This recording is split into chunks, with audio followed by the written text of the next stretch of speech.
Hi guys, this is Pestily and welcome to another FIR Tarkov video. Today I'm going to be talking about the new Khorovod event, a couple of things over the patch like Hideout and being able to use my gym, and just some extra little stuff that you might not know about regarding patch 0.16. So without further ado, let's crack straight into it. So first up, Happy New Year. Hopefully everyone had a great New Year's Eve and celebration and not too hungover and unwell. I've been pretty much playing video games the whole time, and once again, I'm deep in the FIR Tarkov play. So, just want to reiterate, I actually enjoy FIR Tarkov still. It's my favorite game, and I am very vocal about some of the issues in the game. If you didn't watch my last video and only saw the title, you'd probably think that I'm just off Tarkov completely. The whole thing is, I love it. There's a lot of issues. They need to fix them, otherwise we're going to lose players. And let's leave it at that. You're going to actually hear about some more of the issues in this video, but I'll move on. So first up, I have actually unlocked the gym in my hideout. So you guys can get access to the gym and do your workout. All you need to do is add the account True Believer 24, spelled like this. You add it. There's people coming in right now. I've now got 4,016 friends, and they usually come in quite big batches. I click this button right here. I accept all the friend requests. And then to my understanding, all you need to do is right click, view profile of that player, and then you can view behind my head. Here, you go view hideout. And then when you go in the hideout, you can use my gym. So if you guys want access to the gym and you're level 1 or whatever, want to get a few levels in strength, what you do is when you go into the gym, you only want to do 2 workouts, right? So do your best 2 workouts, and then get out of there. And then you wait 24 hours and you do it again. You'll get 2.4 skill points for endurance and strength every time you get it right for the up until level 10. And then it will drop down to 2 skill points once you hit level 10. But it is a good and quick way for you guys to get the first 5 levels just out of the way. In the first few days, you can you'll probably get, if you're good at it, you'll probably get about 30 skill points. I'd say maybe a little bit more, which will get you the first 2 levels, each of them on your first day without even have to do a raid. So add me and I'll do that. I would appreciate if you guys don't just spam me with group invites. I do have it blocked anyway, but when I do unblock so I can do games with other people. Next up, touching on the new achievement, the Khorovod Achievement. So to do this quest, it is from Prapper, I believe. Show completed. I should be more organized than this. You have to reach interchange in the Khorovod mode. It previously said you had to have completed, and it had completed 1. But now it's just saying all you have to do is get to interchange to actually successfully complete this. I don't know if you have to do the actual event on interchange as well. The way it works is when you go to your map selection, click Khorovod at the top right. It's just like how you had to do the marathon mode before. It'll force you to go to shoreline. You pick your day or night time, and then you go into the raid. Highly recommend doing this as a 5-man squad. Once you get into the raid, you need to take the fuel. I should have a fuel somewhere down here. You need to take one of these fuels in. Now, every map has a fuel except for interchange, so make sure you take one into interchange. They might be missing near the generator if someone's beat you there. But generally speaking, you're going to run straight to it. Once you put the fuel into the generator, so there's a Christmas tree in each location, starting on shoreline, then you go across to lighthouse. From lighthouse, you go to reserve to woods to customs to interchange. There you go. Once you got to the tree, you put the fuel into the generator, and then scavs will start spawning in and wave attacking you. It's pretty much like a wave defense mode. They're generally fairly easy, and you can manage it. It's around, depending on, I've had as low as 10 and as many as 30 scavs spawn in. So if you're in a group of 5, it's not very difficult at all. If you're solo, I did the actual last map on interchange solo. I had players there trying to attack. It was a chaotic mess. But yeah, warning, it can be quite difficult solo, so I would highly recommend it as a 5-man. Once you go through all the maps, that's how you get the achievement. Some things to watch out for. The one major reason why you should go as a 5-man squad is when you transition to the next map, it might put a random person spawning with you. I've had this happen 3 times now. I had this happen 3 times now where I've been just queuing into a lighthouse raid and had a random person spawn with me that was transitioning. And then I've had it where we've been coming from another map to the next map, and either one of our team members has spawned somewhere else with another party, or spawned another person has spawned with us. So just be aware that it can happen, and if you've got a 5-man squad, it should hopefully reduce the chance of it. I had a little tactic that would crouch as soon as we spawned in, and then that way, if anyone wasn't crouching, we'd know pretty quickly that it was not one of our group. Just a little safety check there, but use that tip if you want. The next thing is once you get the achievement complete, you unlock the winter clothing. So this is the winter clothing on USEC. Looks like this. It's kind of sucky that it's got green pants. It would have been cool to have white pants. I believe the bear is more white than this. So that's how you get the winter clothing, and you'll have it permanently. So it's part of the achievement. So I would highly recommend just trying to get it done so then you've got it for good, because I don't know if they'll ever do the Khorovod Achievement again. I did voice my disapproval to having limited achievements that aren't like possible to get in the future. They're technically called feats of strength in a game like World of Warcraft, and they don't actually count to your full game completion. For example, I don't think I'll ever be able to get this Massalentis achievement. And not many people did it because they didn't know it was an achievement. They had the quest line, we did the quest line, and then after the quest line was finished, they said, oh, by the way, there's an achievement for this. And I was like, I'm not going to do this quest line if there's no achievement. I don't really care about it. I didn't really feel like doing it at the time. Bam, now there's achievement I can't get ever again. So I recommend getting it done if you want to have the winter clothing permanently, because you might not be able to get them again, or at least this variation of winter clothing. And I don't really like FOMO, like in video games. Like, oh, you better do it now, otherwise you won't get it. So you better start loading and installing Escape from Tarkov to play it. But anyway, moving on. I digress. Now, a couple of little tips and tricks I want to point out in the hideout itself. When you go to upgrade a place within the hideout, I'm trying to think of one that I know that has it at the moment. So see how there's a little tick here that says item found in raids? Some of them don't.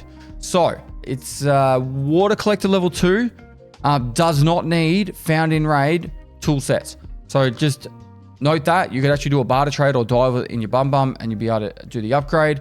The factory map plan on the workbench when you have to use the Leatherman. There's certain things that will just show that you don't need to have them found in raid.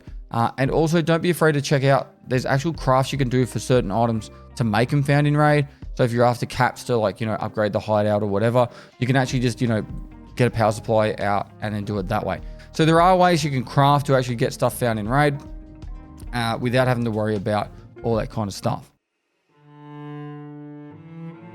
Buongiorno. It is me, Don Pestily, the Godfather. When it comes to supplements, there is only one the family uses. Gamer Supps. For me, my favorite flavor is titty milk. Just like Mama used to make. Bellissimo. Now I'm gonna make you an offer you can't refuse. Go to gamersupps.com. Use code Pestily for 10% off. And you too can be a part of the family.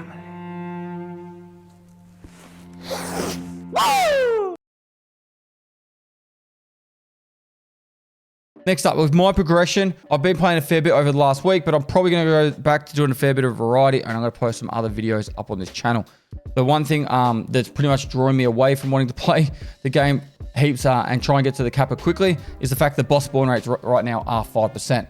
I did the interview with Nikita last month or whatever, or 2 months ago, and I spoke about how everyone wants the boss spawn rates at the start of like higher. He's got them at 5%. I'm not going to argue with it. I'm sick of trying to I'm not trying to influence the game in a way that makes it easier for me. I'm just trying to make sure it's got a better flow, because no one likes going 20 interchange raids to try and get one boss kill when they're fighting all the other people who are trying to get the boss kills as well. It's just a weird time gate. There's around 250 quests in Escape from Tarkov right now to get the Kappa container. Even if you were able to do them at one every half an hour, like including loading times and everything, that's still 120 hours to get the Kappa container. And that's like if you're really, really efficient at it. So as for the prestige though, I'll pretty much get everything done up until boss kills, and then I'll worry about doing prestige in about 2 months time. The prestige system, I didn't really cover it too much detail in my previous video, but the way it works is you need to get all these quests and things done on the left-hand side. Collector is the Kappa container. However, new beginning, we don't actually know what it is yet. So this could be anything. This could be another 300 hours of play to get through. So we'll have to wait and see. But new beginning, strength level 20, endurance level 20, charisma level 20. For leveling up your strength and endurance, you can start using my hideout if you're interested in doing that. And then for charisma, looting stuff makes it so you level up your charisma skill. And if I'm not mistaken, repairing armor or weapons using armor and weapon repair kits also levels charisma. So just another way that you'll level that up if you're having any issues getting these up to level 20, which I don't think if you're going to go for prestige, you probably have enough knowledge that you shouldn't really have any issues with that. The hideout stuff is actually not too bad. It's pretty easy. And the 20 million rubles is good to go. That's no problem whatsoever. The one major thing that if I was going to be trying to prestige this wipe is the fact that level 2 prestige has the extra daily and extra weekly, which is insane. Particularly early wipe, having 2 weeklies, 2 dailies, sorry, and a 4th daily could actually be a massive, massive bonus. So I'll probably would end up doing, I think, and I'm just like letting you go like my plans for the wipe, I guess. I'll probably get the first prestige in like 2 months time when the boss spawn rates finally go up. And then maybe later on in the wipe, maybe like 3 or 4 months in, I'll do a massive Kappa speed run where we try and get Kappa as fast as possible and see if I can do it in like a week and then get the second prestige doing it that way. I think that's probably the way that I do it where I don't lose my mind, because it would be nice to get these extra things for 1.0 if prestige is staying for 1.0, which from our understanding it is. And so then if they're, you know, it's that little bit extra advantage, you know, commit months of your life so you can have an advantage over other gamers. Now, I am curious if people are struggling with the Founding Raid hideout. Do you want me to do a guide where pretty much I can explain to you where to find every single item required for the hideout and the best places, in my opinion, be able to find them? That is something I am considering doing. I don't do many guides for Escape from Tarkov anymore, but that one I can pretty much just do off the top of my head. Know nearly all the good locations, if not the best locations, to get everything. And I think it would help you guys out a lot. So I will put that guide together if you guys want me to. Just chuck that down in the comments. And then also on top of that, the flea market will open up at the 2-week mark of the wipe. I do anticipate there's going to be a bit of chaos in the first week after the flea market goes up, just because people will be buying and selling quest keys like crazy. Because a lot of people will be on the same quest at the same time. But thankfully, because you can put non-Founding Raid items up on the flea market, people will get the quest key, do it, and then put it back on the flea market. I think a lot of the keys, if you're like, hey, that key's 1,000,000 rubles, if you can wait like 3 to 5 days, I reckon they'll drop down to 100k very quickly. Because the people that are like trying to get through the quest lines fast, they're going to chuck all that money up quickly, get the key, put it back up for sale, and then it'll just slowly drop down more and more in price. So just a tip for you guys, if you try and look at a key price and it's really high up, just give it a couple of days, maybe a week, and it should drop quite drastically. As for selling stuff on the flea market, how to make money, I do have some ideas. I know gunsmith stuff is going to be quite valuable, and then ammunition is going to be probably the most valuable thing after that. So if you are trying to make money, you can probably start saving some of that stuff up now, and then when the flea market opens up, you'll probably make an absolute killing for all the people trying to, you know, get up to using the meta gear and progress as fast as possible. Keys, obviously, if you got an extra key or you finish a quest, put it aside and you'll be able to put that one up for sale as well. Anyway, that's probably enough rambling for me today. I'm just trying to keep you up to date with what's been going on. BSG did do a hot fix for the actual game about the same time as my last video went out, fixing some of the other issues, but a lot of the issues are still there. So just understand that it's probably going to take them a little while. It is New Year's, Christmas, that kind of period. But they are aware of it. I did have a conversation with Nikita regarding a lot of the issues I've been running into, and they are aware of all of them. And then hopefully they'll fix them in the not too distant future. You might start seeing some Path of Exile videos coming out on this channel. I'm actually very interested in just broadening my knowledge in that game, and also just keeping my content fresh and trying something new.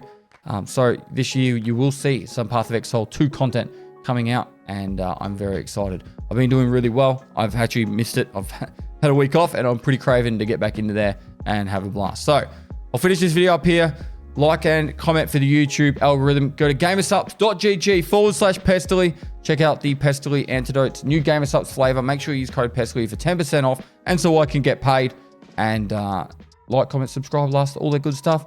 And lastly, guys, I'll see you next time.